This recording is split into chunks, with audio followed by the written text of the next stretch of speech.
اچھا therapies help فل ہیں؟ کیونکہ بہت سے لوگ اس چیز کو کلیم کرتے ہیں کہ تھیراپیز بہت ایکسپینسو ہیں، تو ان لوگوں کے لیے کیا سولوشن ہے آپ کے پاس؟ دیکھیں جویریہ، پہلی بات تو یہ ہے کہ میں ہمیشہ ایک بات کیا کرتا ہوں کہ اگر خدا نہ خواستہ کسی کو کسی نفسیاتی مسئلے کا سامنا ہے تو ہمیں اس چیز کو سیریس لینا چاہیے. بالکل. ہم اس چیز کو سیریس نہیں لیتے. ہم دوستوں کے ساتھ پارٹی کر لیں گے، ہم مہنگا کپڑا خرید لیں گے، ہم برانڈیڈ کپڑے برانڈیڈ جوتے لے لیں گے، لیکن جب مینٹل ہیلتھ کی بات آتی ہے تو ایک تو پاکستان میں اویئرنیس نہیں ہے، سیکنڈ تھنگ ہم اس کو سیریس نہیں لیتے. بالکل. کسی کے دانت میں درد ہے وہ ڈینٹسٹ کے پاس جائے گا، کسی کے پیٹ میں درد ہے تو ساری فیملی پینک ہو جائے گی اور اس کو گیسٹرولوجسٹ کے پاس آپ لے جائیں گے.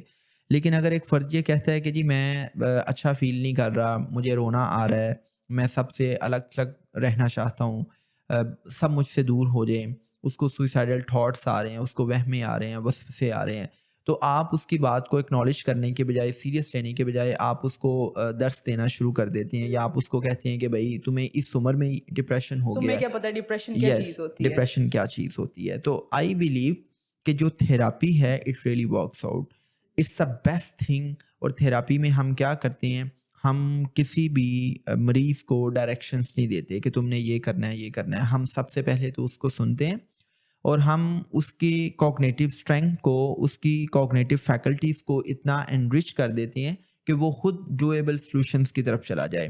فار ایگزامپل، ہم سب سے پہلے تو یہ جاننے کی کوشش کرتے ہیں کہ ڈپریشن میں اس کو اس فرد کو ڈپریشن میں لے کے جانے والے ایلیمنٹس کون کون سے ہیں. وہ آپ کی معاشی پرابلم ہو سکتی ہے، وہ آپ کی لائف میں غربت ہو سکتی ہے، وہ ریلیشن شپس ہو سکتے ہیں. ریلیشن شپس کس طرح ہو سکتے ہیں کہ ایز اے سیڈ ارلیئر کہ آپ کی زندگی میں ہیپینس کا گہرا تعلق اس بات سے ہے کہ آپ کے جو انٹیمیٹ ریلیشنس ہیں وہ کتنے اسٹرانگ ہیں. اس پہ ہارورڈ یونیورسٹی کی ایک بڑی اچھی ریسرچ ہے اور یہ دنیا کی لانگسٹ ریسرچ ہے جو قریباً 80 سال تک جاری رہی. اور ہارورڈ یونیورسٹی کی اس ریسرچ میں 720 سے زائد لوگوں کو اکٹھا کیا گیا اور ان کا socio economic back ground different تھا، کوئی امیر، کوئی غریب، کوئی مڈل کلاس، کوئی لوور مڈل کلاس. اور ان 720 لوگوں کی لائف ڈائنامکس کو 80 سال تک آبزرو کیا گیا. اس میں کچھ امیر لوگ غریب ہو گئے، کچھ غریب لوگ امیر ہوئے. ان 720 لوگوں میں ایک امریکن پریزیڈنٹ بھی بنا، ان میں کچھ لوگ کرمنلز بن گئے، کچھ لوگ ڈرگس ایڈکشن کی طرف چلے گئے. اس ساری کی ساری ریسرچ کا بڑا مقصد یہ تھا کہ یہ جانا جا سکے کہ آپ کی لائف میں جو ہیپینس ہے وہ کس طرح آتی ہے اور آپ کی لائف میں ہیپینس پروڈیوس کرنے والا سب سے امپورٹنٹ ایلیمنٹ کون سا ہے. تو اس میں ایسا نہیں تھا کہ رپورٹ میں یہ پتہ چلا ہو کہ بھائی جو پاورٹی ہے وہ ایک بہت بڑا سورس ہے.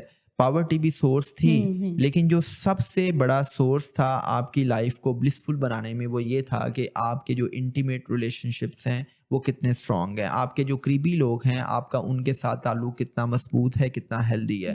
وہ گھر جہاں پہ میاں بیوی کے آپسی تعلقات بہت اچھے ہوتے ہیں، جہاں پہ بہن بھائیوں کے آپسی تعلقات اچھے ہوتے ہیں، جہاں پر بچوں کو محبت سے، شفقت سے، پیار سے، ٹرسٹ سے ریز کیا جاتا ہے، جہاں پہ بچوں کی جو نرچرنگ ہے وہ بہت اسٹرانگ انداز سے کی جاتی ہے، ان گھروں میں پیدا ہونے والے بچے، ان گھروں میں نرچر ہونے والے بچے مینٹلی طور پر، فزیکلی، ایموشنلی بہت اسٹرانگ ہوتے ہیں. اور اس کے مقابلے میں جن گھروں میں ڈومیسٹک وائلنس ہوتی ہے، جن گھروں میں میاں بیوی کے آپسی تعلقات ٹھیک نہیں ہیں، جن گھروں میں بچوں کو ابیوز کیا جاتا ہے ایز وی سیڈ ارلیئر، وہاں پہ بچوں کے اندر ارجنسی سنڈروم بھی ہوگا، وہاں پہ افیکشن اٹینشن ڈیفیسٹ سنڈروم بھی ہوگا، وہاں پہ ٹرسٹ ڈیفیسٹ بھی ہوگا. اور یہ بچے وہ بچے ہوں گے کہ جو جن کے اندر ایموشنل سٹارویشن ہوگا، ایموشنل ڈپلیشن ہوگی، اور یہ بچے پھر سوسائٹی کے رحم و کرم پر ہوتے ہیں. اور یہی وہ بچے ہیں جو کرائمز کی طرف جاتے ہیں،